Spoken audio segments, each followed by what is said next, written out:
Well, today is Tuesday, March 10th. I'm Brittany Noble, and here's what's coming up on the breakdown. A family is demanding answers after Florida police attack a black man while arresting him. And in the police report, officers claim they're justified. And a black mother wins justice for her son. A federal jury in California awarded her $2 million in a wrongful death lawsuit against Ed Buck, a disgraced Democratic donor. And we're diving deep into a discussion that's not often talked about in Black communities: preconception health. Dr. Toni Nettles Thompson joins us to discuss overcoming prenatal hurdles and how we can achieve optimum health overall. The breakdown starts right now.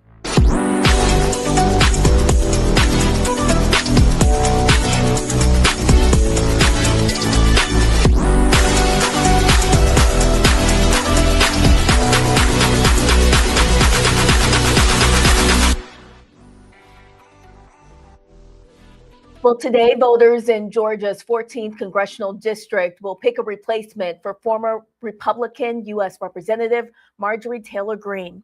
She resigned in January following a public rift with President Donald Trump. A crowded field of 22 candidates initially filed to run for the vacant U.S. House seat, and that number fell to 17 active contenders after a handful of withdrawals from the race. All candidates will compete on the same ballot, regardless of political affiliation. If no candidate receives a majority of votes, the top two vote getters will advance to an April 7th runoff. There are 12 Republicans and 3 Democrats competing in this special election. During a House meeting last night, Tennessee House Republican Representative Michelle Renaud made some off-putting comments following the proposal of a House education bill. She stated the Bible instructs those who own slaves on how to treat them. Her comments were followed with backlash and a quick rebuke from Democratic Representative Justin Pearson. Representative Renaud. Thank you for the question. As far as our founding fathers and those that owned slavery, it is important not to dilute history. We need to understand and know what that is so that we don't repeat those mistakes. But the Bible also says that we will be judged in the time of our culture. And at that time, it was a common practice. Not saying that's right or wrong. The Bible actually does instruct those who do own slaves on how to treat them and to treat them fairly and kindly. But our founding fathers definitely believe that all men were created equal, and it was those beliefs that moved us from the position of slavery to where we are today. So this particular legislation does not advocate to teach those things. I think we have many other pieces of civic education that likely does include that, but this intention for this legislation is for that to not necessarily be included. Representative Pearson. It is nearly unconscionable to believe that you just articulated the theological vision of enslavers in this Capitol in the year 2026 as though it was okay. Because here's your problem.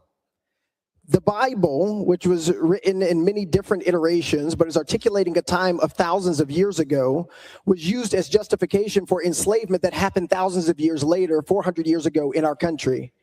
And so even if you're trying to articulate, as you are incorrectly, that the Bible was somehow giving permission to slavery, that would have been in the era in which it was happening.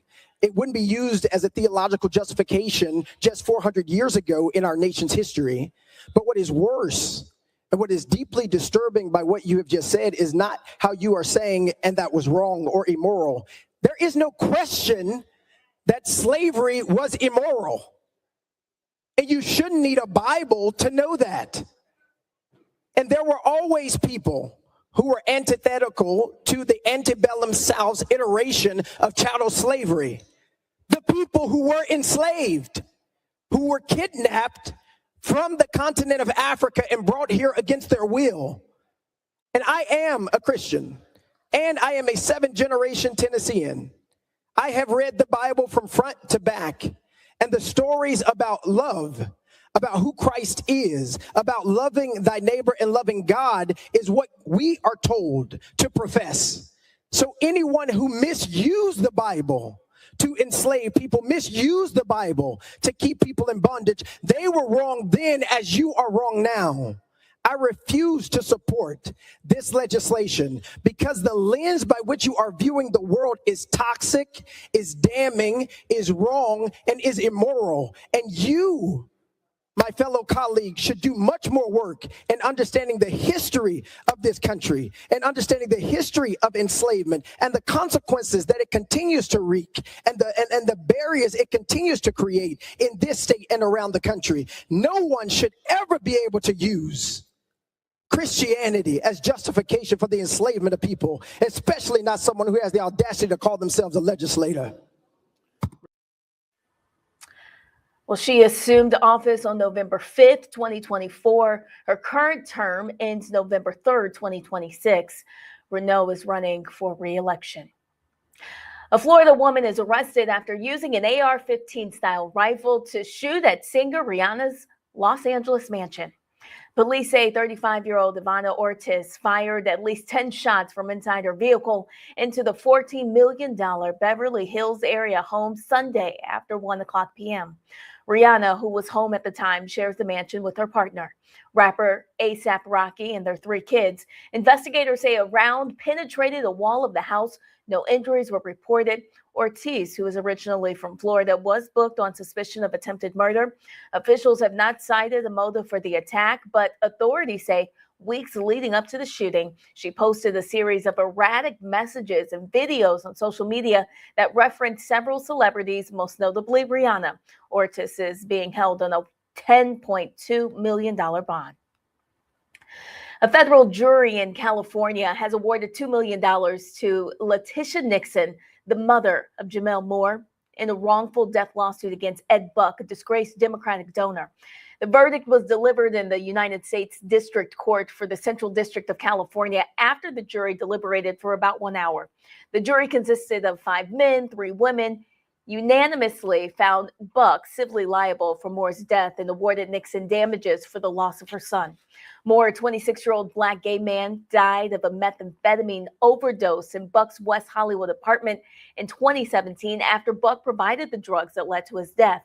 Moore's death was the first of 2 fatal overdoses associated with Buck's home. Buck was convicted in 2021 on 9 federal charges, including distribution of methamphetamine, resulting in death related to both Jamel Moore's death in 2017 and Timothy Dean's death in 2019. Dean, another black gay man, died under nearly identical circumstances in Buck's apartment in 2022. Buck was sentenced to 30 years in federal prison. Well, the family is calling for accountability after video captured Broward Sheriff's Office deputies punching a man during an arrest in Florida on Tuesday. The video, recorded by drivers near State Road 7 and Commercial Boulevard, shows 41-year-old Christopher Newkirk on the ground as 3 deputies hold him down. 2 of them appear to punch him in the face. His family says the images have been difficult to watch. A booking photo released after the arrest shows a large gash on Newkirk's face and injuries to his eyes. Deputies initially pulled him over for illegally tinted windows, and according to court documents, deputies searched him after learning he was on probation for armed trafficking of narcotics. They reported finding drugs under his waistband and said he began to struggle. He's charged with multiple counts of battery on an officer, resisting arrest, and possession of multiple drugs with intent to sell. Arizona Governor Katie Hobbs was vetoed a bill that would have created a specialty license plate honoring conservative influencer Charlie Kirk, who was shot and killed while speaking on a college campus in Utah last year. Under the proposal, drivers who choose the specialty plate would have paid an additional $25. Of that fee, $17 would have gone to the nonprofit arm of Turning Point USA. That's a controversial right-wing organization that Kirk founded back in 2012. Like other specialty plates in Arizona, the program was designed to raise money for affiliated causes through vehicle registration fees, but the governor ultimately rejected the measure, preventing the plate from moving forward. Live Nation has reached a settlement with the U.S. Department of Justice in its major antitrust case less than a week after the trial began. Under the deal, Ticketmaster must open parts of its platform to rival ticketing companies, allowing sellers like SeatGeek and Eventbrite to list tickets through Ticketmaster's technology. Live Nation will also pay about $200 million in damages to the states involved in the lawsuit. The case filed in May of 2024 by the Justice Department and 40 state attorneys generals accused the concert giant of maintaining an illegal monopoly over live events through its control of ticketing, venue, and artist promotion. The settlement also limits Ticketmaster's exclusive venue contracts to 4 years and allows venues to sell some tickets through competing platforms. Well, Byron Allen is buying a significant stake in the premium TV brand Starz. The mogul, whose Allen Media Group owns the Weather Channel, a production company, local TV stations, and streaming platforms, acquired a 10.7% stake in Starz. According to a filing with the Securities and Exchange Commission, Allen is paying $25 million for the stake. Starz is home to shows like P-Valley and 50 Cent's Power. The company was previously under Lionsgate. Last May, it split from Starz, allowing the premium cable network and streaming business to trade separately. Allen Media Group, which Allen founded in 1993, owns and or operates 27 ABC, NBC, CBS, and Fox network affiliate broadcast TV stations in about 21 different U.S. TV markets. Well, coming up after the break, here on The Breakdown, why experts say the conversation around reproductive health is starting too late. We're talking about preconception health, early detection, and equity with Dr. Toni Nettles Thompson, founder of Preconception. Stay with us. You are watching The Breakdown. And remember, for more news headlines and in-depth coverage 24 hours a day, you can visit Black Star Network. We are your source for stories that matter to our community. We'll be right back. You're watching The Breakdown.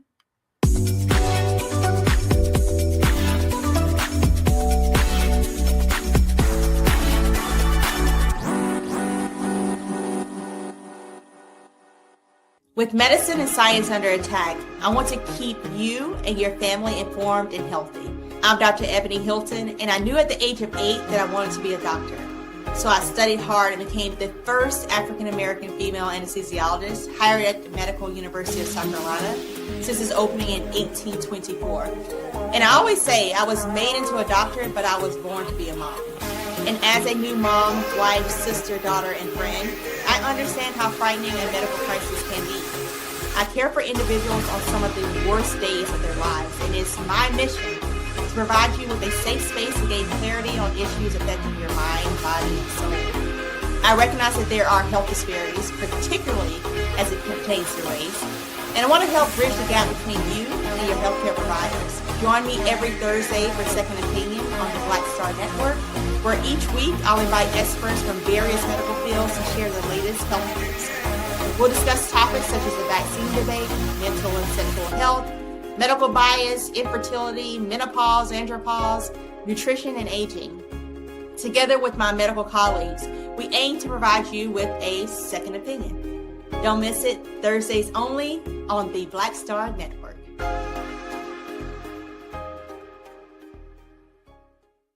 If in this country right now, you have people get up in the morning and the only thing they can think about is how many people they can hurt, and they got the power, that's the time for mourning.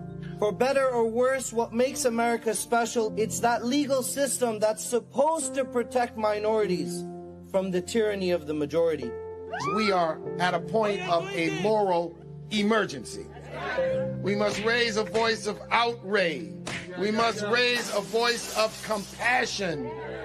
And we must raise a voice of unity.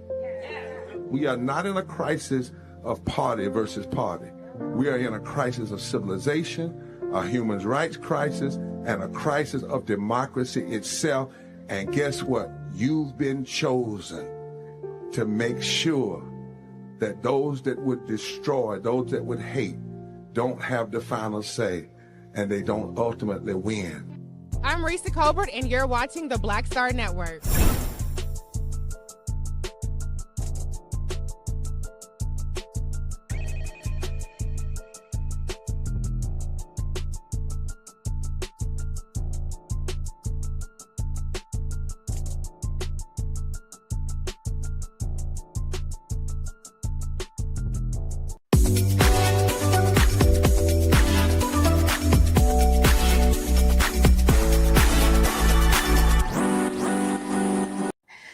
Well, today we're talking about an issue that doesn't always get the attention it deserves: preconception, health, and reproductive equity. Across the country, many young women are dealing with reproductive health conditions like PCOS, fibroids, and endometriosis, often without early diagnosis, education, or access to care. And for many communities, especially Black women and girls, those gaps can lead to long-term health disparities. Advocates say the conversation needs to start much earlier, long before someone is thinking about pregnancy, and should focus on education, prevention, and equity across the entire life course. Joining us now is Dr. Toni Nettles Thompson. She is working to reframe preconception health as a broader public health and equity issue. She's also the founder of Preconception, a public health initiative focused on early detection and education around reproductive health conditions among adolescent girls and women. Dr. Nettles Thompson, thank you for joining us today on The Breakdown. Thank you so much for having me, Brittany. Absolutely. So tell us how you founded your organization. What led up to this? Well, it's, again, a passion project. For as long as I can remember, I have had, very painful menstrual cycles, just really those reproductive health issues that we consider as a rite of passage, right? And so, again, this work is inspired by lived experience first, and secondly, by my professional connections. So again, as someone who experienced infertility due to PCOS, that likely could have been diagnosed in my adolescent or young adult years, this work has truly become my passion. And likewise, my background in public health has shown me how often reproductive health conditions are identified too late, especially among Black women. And so Preconic really exists to move those conversations upstream before any harm can compound. And many people may hear preconception health and assume that it only applies to women planning to have children. You're saying no. No, this is something that needs to be applied across the life course. It's different from traditional preconception or fertility care because it reframes preconception health as foundational health literacy and not just a fertility checklist. So whether someone wants to have children or not, their reproductive health affects their education, their career, their mental health, and ultimately their quality of life. And so Preconic just exists to equip them with the knowledge, which in turn affects their decision making. And sometimes the earlier you have the knowledge, the more choices you have in that area. Tell us a little bit more about your organization and what you offer. So right now we are working on, again, having those conversations. So on the community side, we're working on community health forums that help individuals and their families learn about preconception health. Again, preconception health, this company is Preconception Intelligence, which means understanding your menstrual cycle, understanding your hormones, your symptoms, and even how your family history can connect to your overall health and to know when something isn't normal. And so we are equipping those individuals and families to have those conversations, but we're also working on tools that will equip providers to start having those conversations early and not just when a patient, whether it be adolescent or young adult, is presenting with symptoms of something far greater. What do you say to many young women who may be presenting some of these conditions? What do you say about them going to the doctor and trying to get those diagnoses?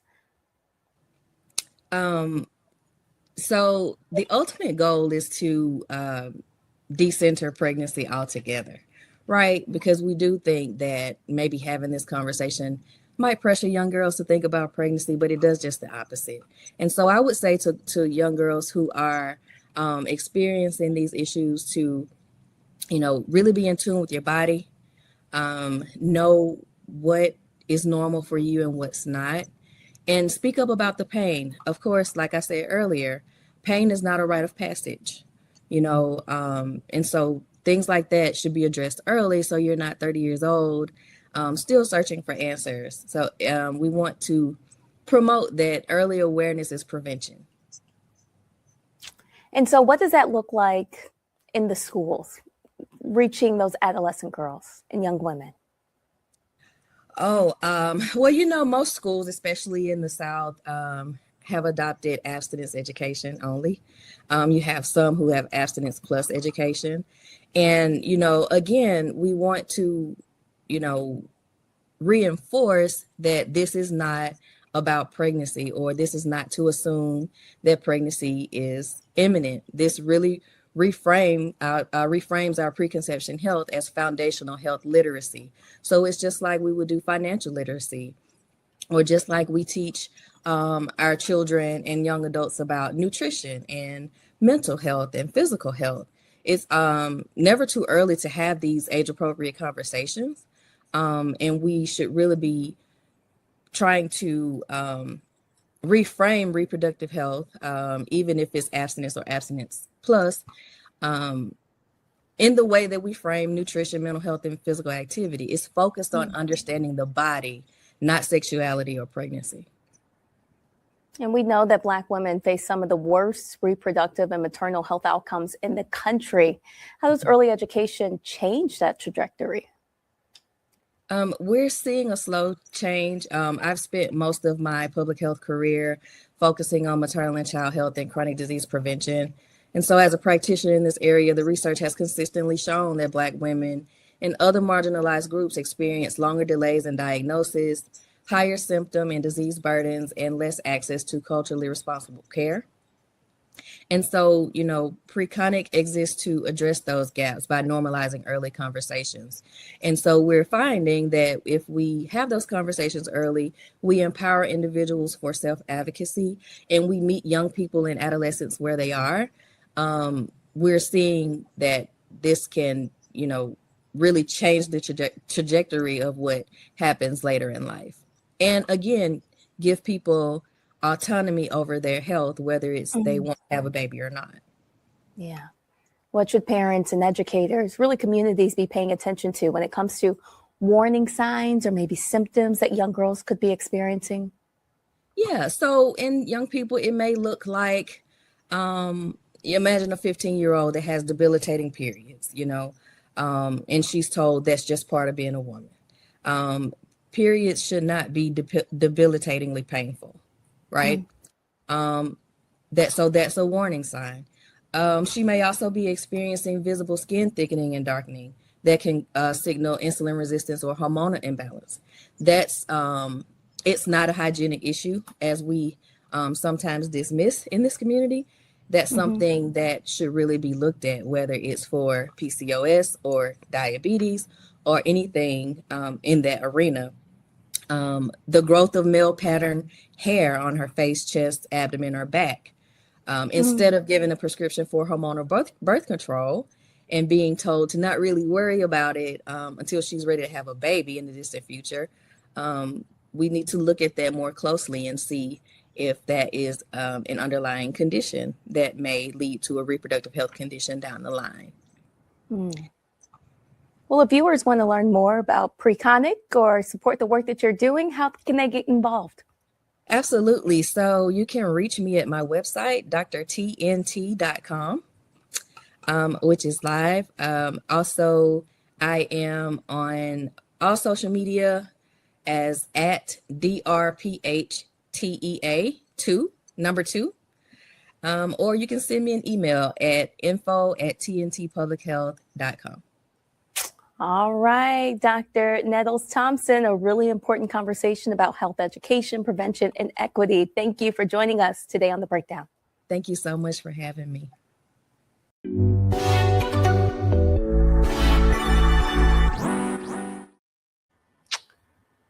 Well, coming up next on The Breakdown, lynchings have not ended. They have only evolved. In case you missed it on Roland Martin Unfiltered, Roland talked with the founder of a Mississippi civil rights group that documented dozens of killings. The two discuss chilling details about the lynching report. That story coming up next on The Breakdown. Stay with us.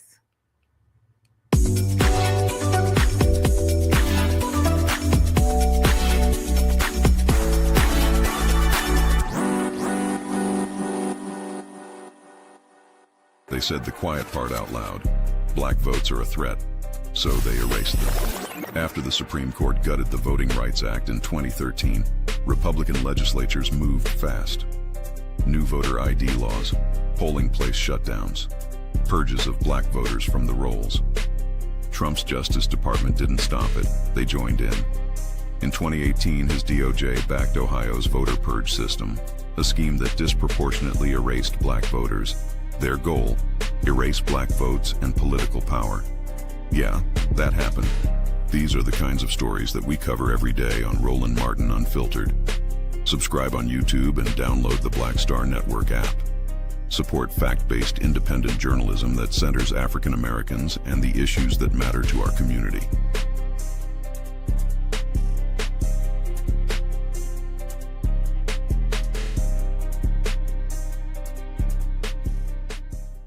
If in this country right now, you have people get up in the morning and the only thing they can think about is how many people they can hurt, and they got the power, that's the time for mourning. For better or worse, what makes America special, it's that legal system that's supposed to protect minorities from the tyranny of the majority.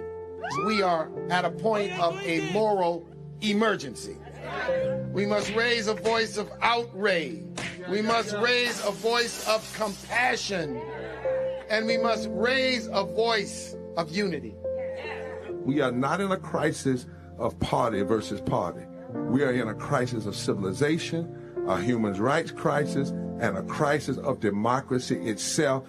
And guess what? You've been chosen to make sure that those that would destroy, those that would hate, don't have the final say, and they don't ultimately win.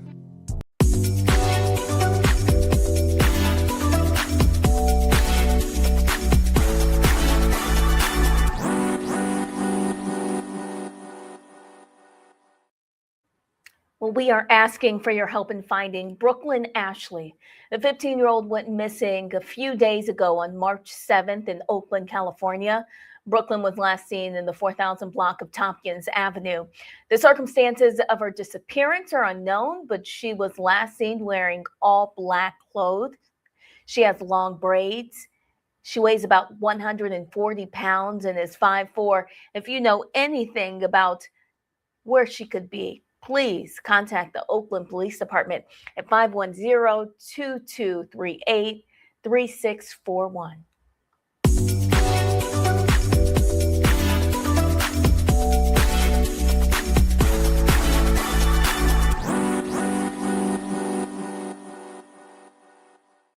In case you missed it on Roland Martin Unfiltered last night, Roland talked about modern-day lynchings in the South. A Mississippi civil rights group documented 70 killings from 2000 to 2025. Here's more of that conversation. Stories say the last lynching took place in 1981. However, a new report from Mississippi civil rights group says that 70 took place between 2000 and 2025. The group is called Julian. It's titled The Crimson Record, identifies cases across 7 states, Georgia, Texas, Louisiana, Florida, Tennessee, Alabama, and Mississippi. It documents 70 instances of modern-day lynchings in these southern states in the last 25 years. The findings indicate the actual number could exceed 100 when suspicious deaths are taken into account.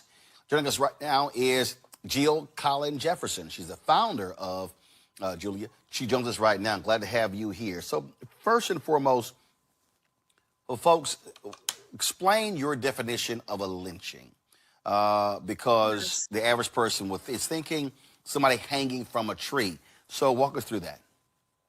Okay. So our definition of a modern day lynching is a discriminatory killing committed in the late 20th or early 21st centuries by more than one person, carried out for an alleged offense with or without a legal trial or due process. And our definition expands the definition to include deaths of trans people, deaths of indigenous women, deaths of brown people, and physically impaired people as well, not just Black people. Okay. And how did you go about documenting this? So this was a long process. You know, the bulk of the work took 18 months, but this was really a 2-year process where we were talking to families. We were scouring newspapers and all the public records. We looked in every single newspaper in every single county in every single state that we studied. We looked on social media. We documented from conversations with forensic pathologists, from conversations with former FBI agents, from conversations with forensic psychologists. And so we did all of this work to document these cases and then analyze each of the cases and figure out if it fit in one of 3 categories, whether it was a modern day lynching, whether it was another type of hate crime, or whether it was a suspicious death. Gotcha. And were you using official autopsies, or again, Yes. how was it decided? In a lot of instances, we did use official autopsy reports and police records. But what I will say is that we did not always come out with the same conclusions that those records came out with. So, for example, in the Raynard Johnson case, which was the first modern day lynching recorded in Mississippi, that happened in the year 2000, and the FBI found that that was a suicide. We found the complete opposite after investigating that case and talking with the same medical examiner who had done the FBI's medical examination. And what he told us was that the facts that we gave him were not given to him at the time. And he said if he'd known those facts, he would not have been able to rule it a suicide, that he would not have been able to tell if it was a lynching or a suicide. And so we uncovered different things in cases that the police have not uncovered as well. Gotcha. And what do you hope folks take away from this?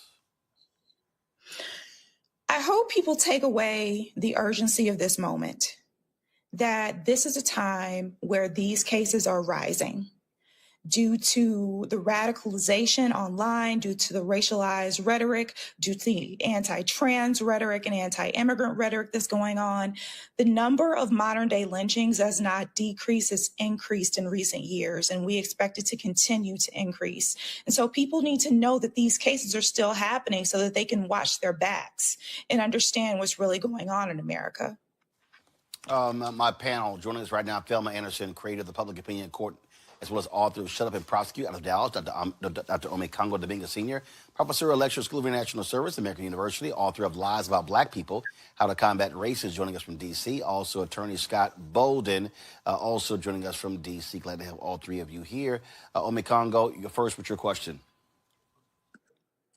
Thank you so much for doing this. And my question is, as you connect the past to the present, does the type of formula that you're using, meaning that we also may have to go back and revise some of the stories and accounts from prior times before 2000?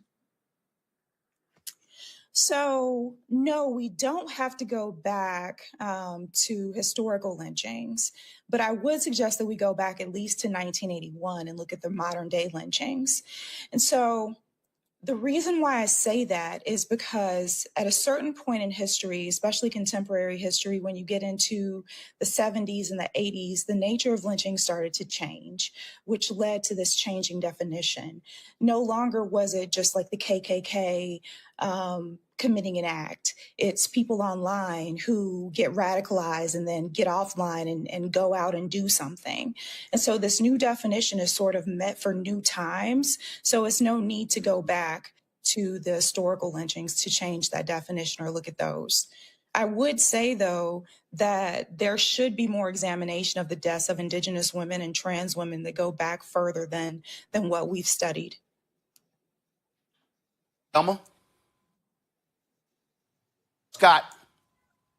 Yeah, thank you so much for your hard work.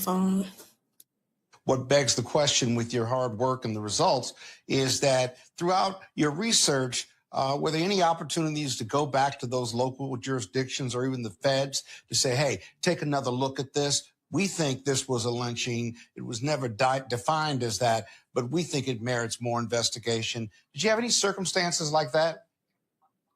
Yes, we did. So in the Willie Andrew Jones Jr. case, for example, that's Willie was a 21-year-old Black man found hanging from a tree in Scott County, Mississippi in 2018.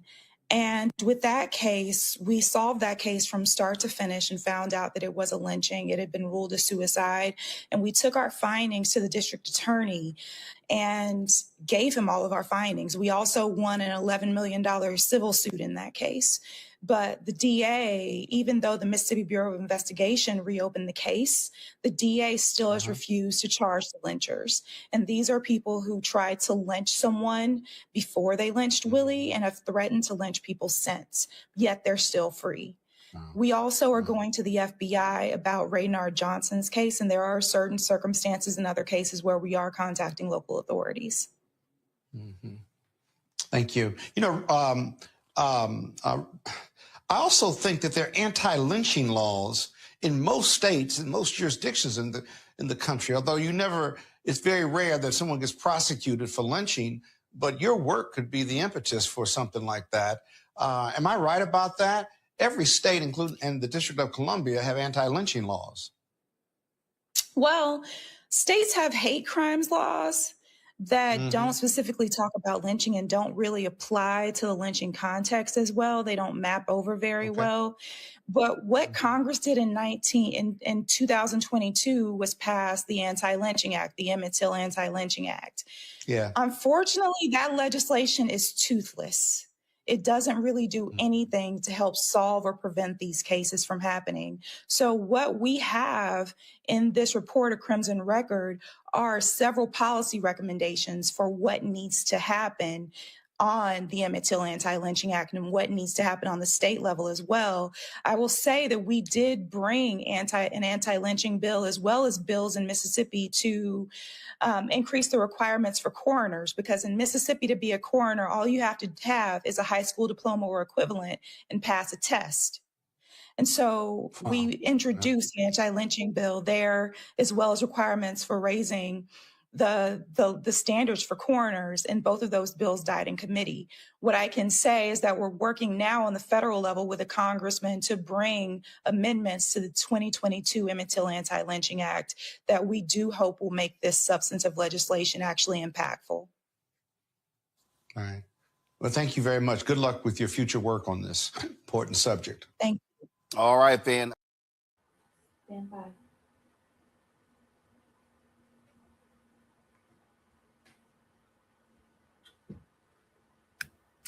Well, ahead, we'll hear a transformative travel experience that combines cultural engagement, personal growth, and professional development, often focusing on the African diaspora and the community impact. Stay with us. You are watching The Breakdown on the Black Star Network. Your support here is critical to the work that we do. You can support us via Cash App using the Stripe code. That is going to be in the bottom left-hand corner of your screen there. You can help us out with credit cards. Use the same thing. PayPal's R Martin Unfiltered. Venmo's RM Unfiltered. Zelle at RolandSMartin.com. Rolling at RolandMartinUnfiltered.com. If you're old school, you can send checks and money orders, all payable to Roland Martin Unfiltered, P.O. Box 57196 in Washington, D.C. Our goal is to raise $1 million by the end of this year, December 31st, and we certainly appreciate your support. We'll be right back. You're watching The Breakdown.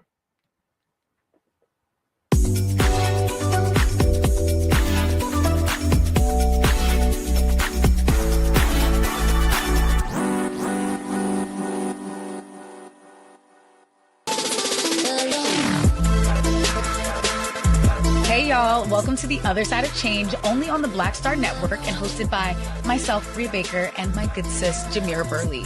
We are just two millennial women tackling everything at the intersection of politics, gender, and pop culture. And we don't just settle for commentary. This is about solution-driven dialogue to get us to the world as it could be and not just as it is. Watch us on the Black Star Network, so tune in to The Other Side of Change.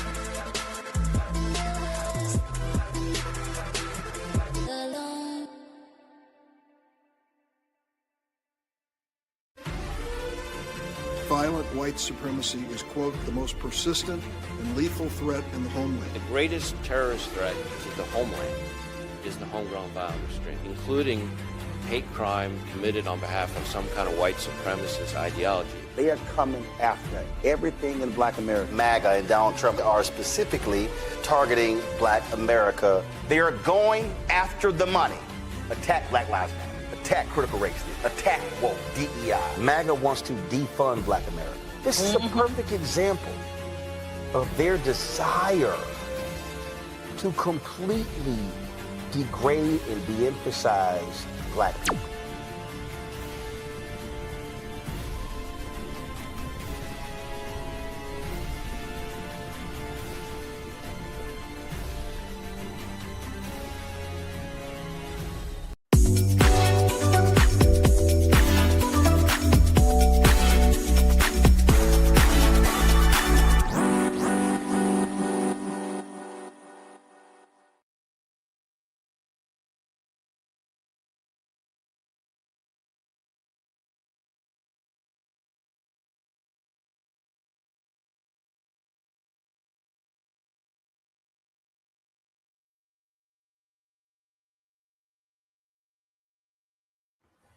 Well, we want to show you guys a conversation that we had about conscious immersion.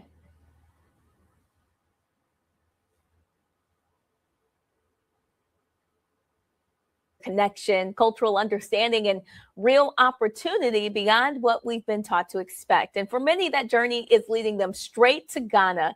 Conscious immersion is a unique experience designed to connect people not just to the history of Ghana, but to its present and future through cultural immersion, education, community engagement, and pathways to collaboration and investment. Joining me now is Dr. Isaac Adai, founder and CEO of Conscious Immersion. Thank you so much for joining us. Welcome to the breakdown. Thank you for having me. Excited to be with you today to talk about this trend to Ghana. Tell us a little bit more about it. Sure. So everybody is really thinking about how to reconnect with the continent. We're seeing a global shift with demographics and energy, and Ghana for years has been known as the gateway to Africa. And since 2019's year of the return, it's been a hot spot, specifically for those in the African diaspora. Tell us a little bit more about conscious immersion and Sure. what makes it different from a typical travel experience. Sure. So anybody can go to Ghana on their own and have a good time. But my family's from Ghana and I've been traveling there since I was 8 years old. So we have a very unique and direct way to connect with the country. I designed Conscious Immersion to give people more than just a tourism experience, but a deeper dive into what it looks like to live in Ghana, invest in Ghana, and do business in Ghana. So we've had a range of individuals and institutions join our immersions because they're able to get a blend of cultural as well as some more specifics about what it takes to engage with the country in a more formal way. And tell us more, like what inspired you to create this program and why was it important for you to build something so intentional? Sure. Well, I have to give credit to my parents. They are tribal leaders in Ghana and professors in the US, and they've always taught my siblings and I about our ancestry and how even though we were born in America, we're Ghanaians. And so we've been going since we were children, started taking our friends with us after college. We're all HBCU grads. But in 2022, my sister Angela organized our first big group around her wedding. And we did a few of those trips and decided, let's give folks a deeper dive because we started seeing more people move into Ghana, having questions about doing business. And we were getting a lot of outreach since we were doing trips on all of these other specifics. So Conscious Immersion was born out of that energy, essentially. And tell us a little bit more about what Ghana represents for Black Americans right now. Yeah, Ghana is a beautiful country and it represents heritage. It represents a connection to ancestry and it's home. Essentially, if you think about the slave trade, most of the Black American community today hails from some part of West Africa and highly likely Ghana. And even if it's not Ghana, it's still the continent, it's still the motherland. And for many people, specifically in the Black community, it's a great country to have your first experience with the continent. It's a very welcoming country. It's an English-speaking country. It's very safe and stable economy politically. So folks can go, they can engage. And now we're seeing a whole host of people connect there. I mean, we're seeing a Pan-Hellenic organization start chapters. I'm a charter member of the Alpha Phi Alpha chapter. The AKAs just started a chapter. MPHC just launched a chapter. So the wave is really, really picking up a lot of steam. When someone signs up for a conscious immersion experience, tell us exactly what they can expect. Yes. When you join a conscious immersion experience, you're going to have a very tailored and curated experience to Ghana. And one thing that we do that's unique, we take people to the Volta region, which is where our family is from, which is probably the most, I would say, Ghana's best kept secret. Not everybody gets to travel there, but when you do, you'll see some of the highest waterfalls in the country, some of the highest mountain ranges in the country, and just a lot of growth and opportunity. So conscious immersion gives people exposure to the Volta region. We get people connected with government leaders, with business leaders, with academic leaders. So it's a really deep immersive experience that awakens your consciousness, hence the name conscious immersion. For people who feel called to go but still feel a bit nervous or kind of unsure, what do you want them to understand? Yeah, Ghana seems very far away and it seems like a land that is distant. But what I tell people, it's closer than you think. We've got direct flights from the US, one. Two, it's a very welcoming place and you can actually go there and navigate on your own. It's not as hard to get to Ghana as you think. Most of the people that I've taken to Ghana, once they go and come back, they say, I wish I had gone a long time ago. And they're also thankful that they had the experience because it helps dispel some of these myths that we have about the continent. What opportunities do you see right now in Ghana for Black professionals and entrepreneurs, even families who want to build real relationships and even long-term investments? Yeah, great question. So we're supporting all of that, right? So we've got folks who've joined us who are now doing business in Ghana. We're helping them establish a business presence there. We have people in our group who want to relocate with their families, and so they're getting engaged in real estate. The group that we took in January, we took them on a real estate tour so that they could see what some of those investment opportunities look like. We've got universities looking to establish a presence there. The thing that I tell people about Ghana, specifically under President Mahama's new agenda for the country, is that it's open for business. And Ghana has figured out that the diaspora is the key to growth and progression as a nation. So they're welcoming the country. They have a diaspora citizenship pathway. If you're an entrepreneur thinking about investing, real estate obviously is a hot opportunity there, but fintech is growing. There are opportunities to revolutionize the healthcare landscape. And then Ghana is focused on processing more agricultural goods in country. So agro-processing and manufacturing are also investment opportunities, in addition to mining. So we help people identify these opportunities and engage by giving them a first introduction to the country and then helping them see people on the ground who are from the Black American community living and thriving and showing them what's possible. And tell us more about the impact that you have seen firsthand on people that have been a part of these immersions. How has it impacted them personally, mentally, even spiritually? Yeah, I think the spiritual transformation is one of the most profound. When people go to Ghana, they embrace this awakening of sorts. And that's why I use the phrase conscious. You're going to go to a country and see a predominant population of people that look just like you. That's the first thing that shocks people. It's like, wow, this is a place where we are, where we're in leadership and where we're driving what's happening. The spiritual connection is there. We take people to Cape Coast to visit the slave castles and to go to the last bath. And that connection hits home for people because it helps them understand that their ancestors walked these lands and were taken away to another country to build, but we're still the same people. We still have the same ancestry and DNA within us. And so Ghana is home. And when I take people there, they realize, wow, this has been kept from me my entire life. I wish I had known about this. And thankfully to my parents, we've been able to have those experiences since we were children. And tell us about the next trip. Sure. So our next trip is in May, and this one is focused on education. So we're going to be hosting a group of HBCU students, including students from Tennessee State University, but we'll also have K through 12 and university leaders joining us for an immersion tied to the eLearning Africa conference. So that's what we have coming up next. We're putting a lot of work into getting folks prepped for that trip. We'll do additional trips in the summer and later in the fall. And we're now starting to curate some bespoke experiences for organizations that are reaching out. So we do a little bit of both. Fantastic. How can people connect with you and learn more about conscious immersion? Sure. Visit consciousimmersion.com, or you can follow me on any social media platform, Isaac Adai, PhD.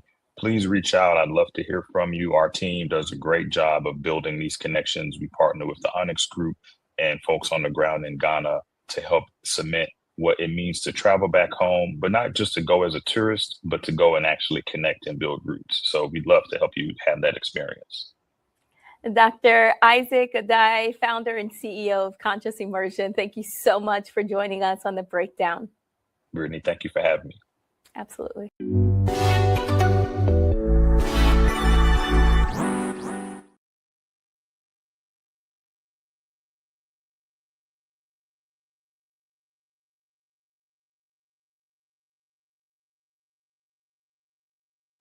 Well, coming up next on The Breakdown, a group of women joined forces to form a village. They tell us the importance behind forming Mom Cave ahead. And if you know someone in our community who deserves the Noble Spotlight, we would love to know your thoughts. Please just reach out to us. We'll be right back. You're watching The Breakdown.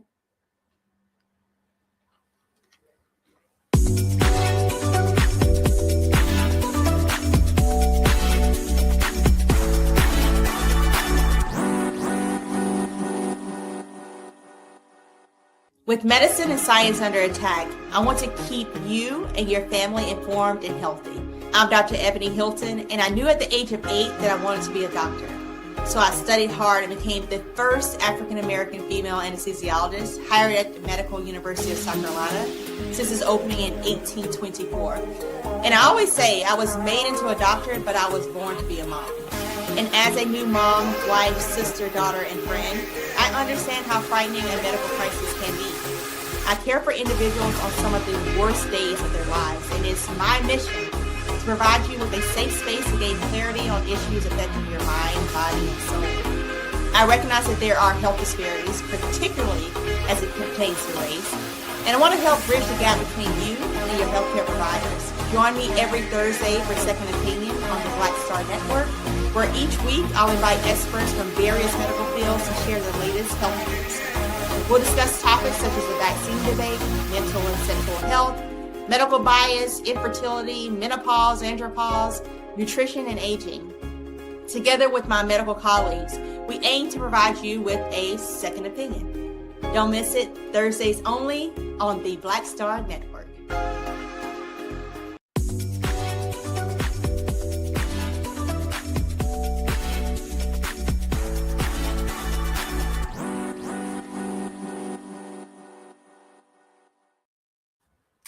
Well, a group of women come together to support new and veteran mothers. The Mom Cave Company's mission to support each other, create community while instilling unity.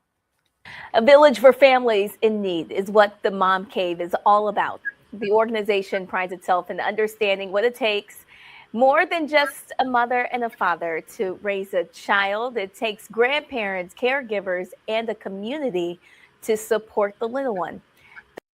The group members are joining us today. We have Brittany Rice and Danielle Buchanan. Thank you both for joining us today.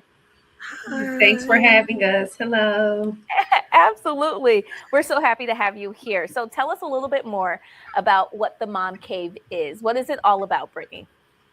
It started off as just a social group for moms. We were all going through COVID and just trying to figure out how to regain things after being in lockdown. Mm-hmm. And Jordan and I and a group of other women were on a Clubhouse little conversation, and we all decided to meet up at Cholita in Broad Ripple.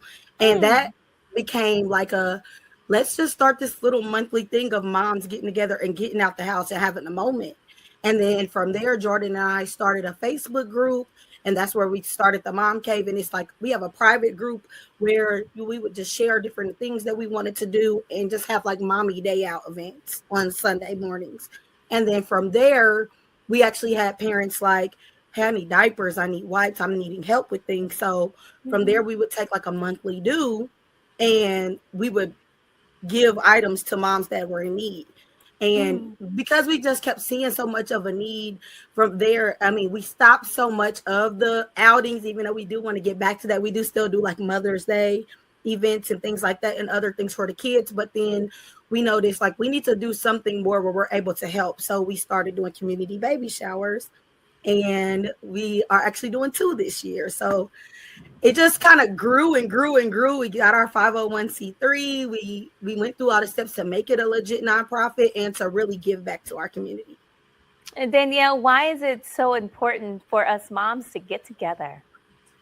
I think it's important for moms to understand that they have community and support. I think we're very hard on ourselves, and there's just so much for us to do. There's so much on our plates. So it's nice to come together and for them to feel like you do have a resource. You don't have to just sit in it or feel alone or feel like there's no one who understands what you're going through, because that is not true. There are people who do understand. We've all been there. We're all mothers, and we all need each other. It truly does take a village. So I think it's just important for us to come together and support each other and make sure that you have an open platform where you feel safe and seen and allowed to let us know that what you're going through, and we can also assist you and provide you resources and community in that. Well, let's talk about some of the resources that you guys are able to provide. So we have a program, it's called Mommy to the Rescue. And with Mommy to the Rescue, it's more of an emergency assistance. So you would fill out a form, let us know what you need, and then we'll look in our backstock, put together a box, and either you pick it up from the resource center that we're at, which is Moorhead Community Resource Center on East 10th Street, or we can schedule a delivery where we're able to drop it off, kind of like an Amazon package right to your doorstep. So in those packages, we give you a pack of diapers, wipes, baby clothes, bottles, lotion, soap, just kind of like a package just to get you started so that you do have something. And if you continue to need it, we try to at least get those to parents at least twice a year. You're able to sign up. We did pause it for a little because we were building back up our backstock and then just funding. But we got a lot more funding this year already. And then the community baby shower is more of our bigger thing. And at first we were just having them annually on in September. But this year we got enough funding where we were able to do 2.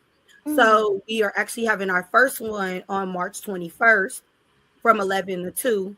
Now, registration is closed. We have like over 100 parents already registered. But we are accepting walk-ins on the day of at 1:00. So you're able to still come. And if we still got items, we will still be pushing out items to parents that are in need. Does that just kind of show you the level of need that we have in the community? For sure. And I think we just see that we need each other very, very bad. Like we need each other, and we need to all come together in some kind of way to make things happen. Like people need diapers every day. And we actually just partnered with the Indiana Diaper Bank, and we went to a partners brunch with them, and we noticed like how many people were having issues with even just getting the basics like diapers and wipes. They're reusing diapers or don't have enough diapers. So diapers is one of the main things that we're noticing that people are really, really in need of. So we try to get a lot of diapers to dish out because, I mean, it really does take a village. And we just want to y'all to know that we're a part of that village. So if you need help, we are here. So what about the people that want to help you guys out? How can they help? Yes, please. Email us. You can email us or reach out at themomcave.org, in which we have links on our page. And we also there's a lot of flyers going around that have notifications on how to do so. We need all the support we can get because as much as we're trying to do, it takes a village with us as well. There's so many people in need. And like Brittany said, just to see so many people feeling like they don't have the basics, which is unfortunate, but we've all been there. We know what it feels like. So do not sit alone in that and just make sure that you're reaching out. Partners, please reach out to us and see how you can donate to us. There's so much to do, so many people to assist, and we need the community just as much as they need us. And Danielle, what about to those other moms that just want to have some camaraderie with other moms? Listen, we all need friendship, support.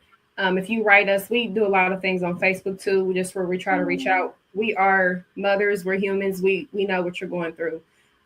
Don't don't feel like there's no one who can assist you, or at least you don't have a helping ear. We know, and we do look forward to doing more events where we bring mothers together, which we've tried. Like Brittany said, we're trying to get more back to, and we're going to have more of that to come. Just where we have events, whether it be yoga that we want to do, or just where we come in and we all just talk about what we're going through, what you're seeing, what you're experiencing, and truly helping each other. Each stage of a child growing is different. We all are experiencing different things. We have kids at different ages, so we are going to rely on each other. There is no handbook to parenting, truly. So just whatever you need, please reach out to Mom Cave. We are excited to help, and we're excited to grow, and we look forward to meeting and helping more families. And that's wonderful. Brittany, tell us what that Facebook group is. It's the Mom Cave Co. on Facebook. There is a private group for just moms. So in that group, it's more you can share different ideas or different things that you need help with. We're all like, that's our little village. And then we have the public group where anybody could add and see what we have going on. You can also go to our website and subscribe so that you can get all the information on a regular basis and be a subscriber. And our website is themomcaveco.org. And on there, we'll show all of our events and everything that we have going on as well.